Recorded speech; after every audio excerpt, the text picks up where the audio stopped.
કાપોદ્રા ખાતે પ્રેમ પ્રકરણમાં શાકભાજી વિક્રેતા અપહરણ અને હત્યા કેસમાં સૌરાષ્ટ્ર ભાગી છૂટેલા મોહિત ઉર્ફે ભાણો ગેરેજની સુરત ક્રાઇમ બ્રાન્ચે ધરપકડ કરી હતી. અગાઉ પોલીસે 2 આરોપીઓની ધરપકડ કરી હતી.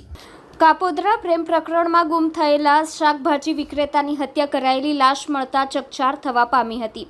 પોલીસે આ ગુનામાં 2 દિવસ પહેલા હત્યાનો ગુનો નોંધ્યો હતો. આ કેસમાં 2 આરોપી પકડાયા બાદ વધુ એક આરોપી ઝડપાયો છે. શહેરના કાપોદ્રા બરોડા પ્રેસ્ટીજ પાસે આવેલા બજરંગનગરમાં રહેતા અને શાકભાજીનો ધંધો કરતા પ્રમોદ ચૌધરીની 8મી એપ્રિલે ગુમ થયા બાદ તેની લાશ ઓલપાડની કારેલી ગામની નહેરમાંથી મળી આવી હતી.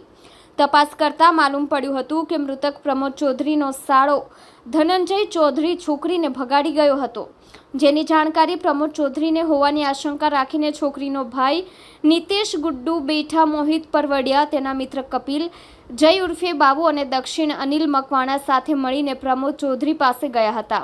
નિતેશે તેની બહેન અંગે પૂછપરછ કરી મારતા પ્રમોદ ચૌધરી બેભાન થઈ ગયો હતો, જેથી નિતેશ સહિતના આરોપીઓ મળસ્કે 4:30 વાગે તેને ગાડીમાં લઈ જઈને પીપોદ્રા પાસેની કેનાલમાં ફેંકી વતન ભાગી ગયા હતા. સમગ્ર ઘટના સામે આવતા 5 આરોપી પૈકી પોલીસે નિતેશ ગુરુ બેઠા અને દીક્ષિત અનિલ મકવાણાની ધરપકડ કરી હતી.